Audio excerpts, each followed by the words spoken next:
You're going to need to relax away from the Braves, and we all need to relax from the heat. But turn it up, because Flowery Branch has been so much fun. The fans welcome back for the first time in 2 years. The Hill has looked unbelievable. Over 5,000 fans on Saturday, and then they're back again on Sunday. So the fact that we are 5 days into training camp home team is crazy. But what are your first impressions of the Dirty Birds? There's a lot of hype around this team. Yeah, there's excitement, and they're players. We finally have, a new crew of guys. If you talk about turnover, whenever you get a new quarterback, you get a new face of your franchise. But now you have so many guys you can root for. You have some veterans in the back end like Jesse Bates, and then the young guys with Jalen Walker and James Pierce Jr., and then Michael Penix Jr. obviously going to be the star of the show. You look at the fact that you've got a situation where you have a quarterback who has some wide receivers, and hopefully if Kyle Pitts is 100% healthy and ready to go, who knows? Maybe this can be a really good offense coupled with a decent defense to get us where we want to go to the postseason, a place we haven't been in almost 8 years. It's really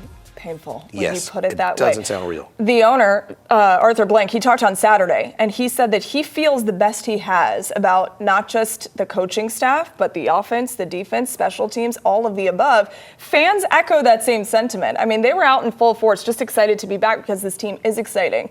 Gabe, one of the reasons why this team is exciting is because they've got a shiny new quarterback in Michael Penix Jr. He's looked really good in the early days of camp. Granted, it is very early, and we've only gotten 3 games out of Mike, but what do you like about what he's been able to show people in training camp? You know what? We haven't seen that much of him, but I think it's good for him that he did make those starts that he did down the stretch last year, and that he spent an off season knowing that he's the guy, getting settled in, continuing to build chemistry.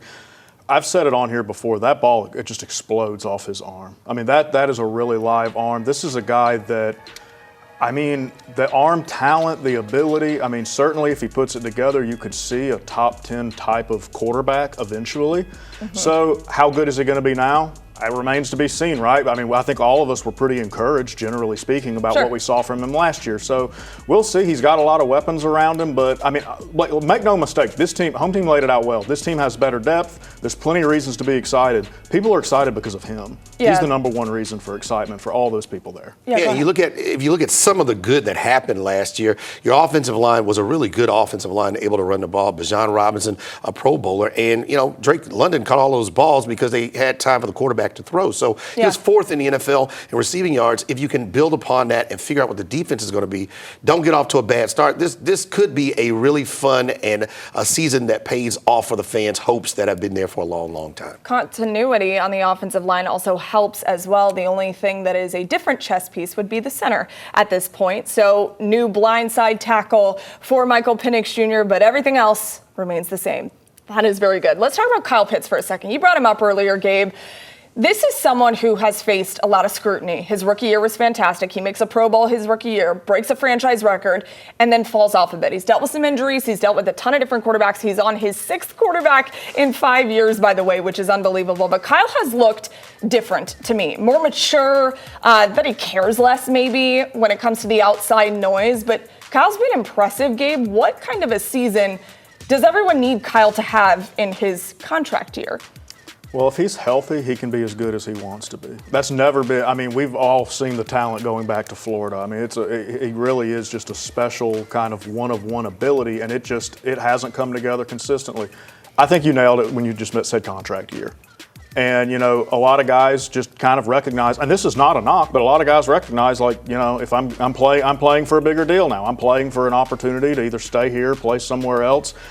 I think now, continuity-wise, this will be the best quarterback he's played with, I think, at least the best arm. So we'll see. Like, I'm cautiously optimistic. I think, given how, the past has unfolded with him, we can't be totally sure, but I'm certainly cautiously optimistic, and I do think that Penix, getting him involved and trying to build that camaraderie with him, that really matters. And Terry Fontenot said today that Kyle is as healthy as he has been. I know you want to talk about Kyle, but I do want to ask you about this defense because it does look very different, especially on the defensive line. And who knows how that's going to shake out. We have all of training camp to figure that out. But how do you see the defensive line playing out? Because there are some rookies to get mixed in there. Maybe Ruka is showcased a little bit more. About how do you see it shake? I think that's the great unknown for the Falcons. You can look at the linebacking situation, and you can see some some veterans. You can see some young guys.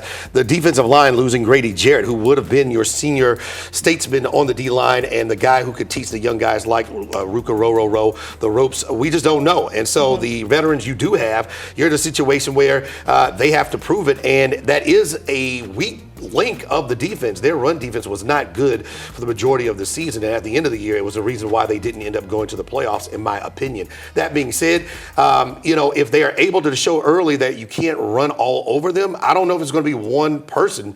I think it's going to have to be a group gang mentality on the defensive line to figure out if they're going to stop people from getting to the second level. There are heavy rotations on that defensive line and on the second level in training camp so far. Good reason for that. We're figuring out what exactly this defense is going to look like.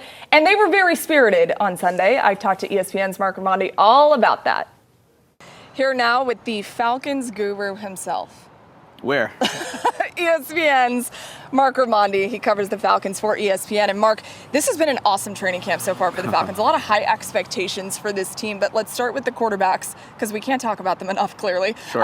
Michael Penix Jr., he is the starting quarterback for the first time in training camp. What do you think he's looked like so far? I think he's looked pretty well, pretty good so far. There's been some inconsistency. He didn't have the greatest of practices on Saturday. I think he was like 5 of 14. There were some drop passes too, so you can't completely credit him for that completion percentage, but he's done well. It's a learning experience. It's very early on. Very. It's you can't take a whole lot away yet from the first 3 or 4 practices of training camp. You just can't. There's a lot of football left to be played and a lot of practice to be practiced. So any kind of extrapolations from what Michael Penix is doing right now in July probably will not matter in week 1. It's crazy because defenses are usually a step ahead of offenses in training camp, but this defense has so much rotation to it. I want to ask you about the defense because there is so much rotation going in and out, and each 11 on 11. A lot of new pieces on this defense. What can fans expect from what this is going to look like in training camp?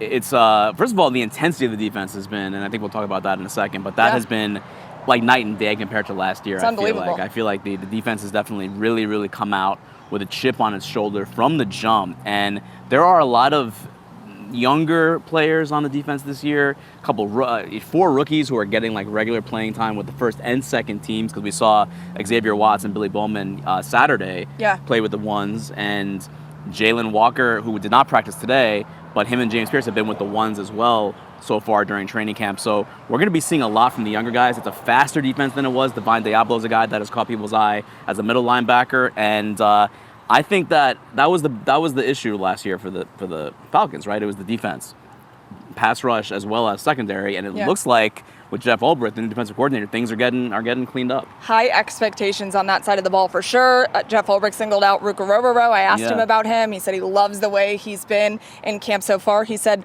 the sky is the limit for this kid, which I think is awesome. You mentioned it being very intense. Yeah. We saw 2 very intense scuffles at practice today, and really right in front of you and I, Mark, when it was happening. Why is that important this early in camp, and why do some players welcome it? I thought you were going to get in there and throw some elbows. Not yet. Maria. Maybe week 2.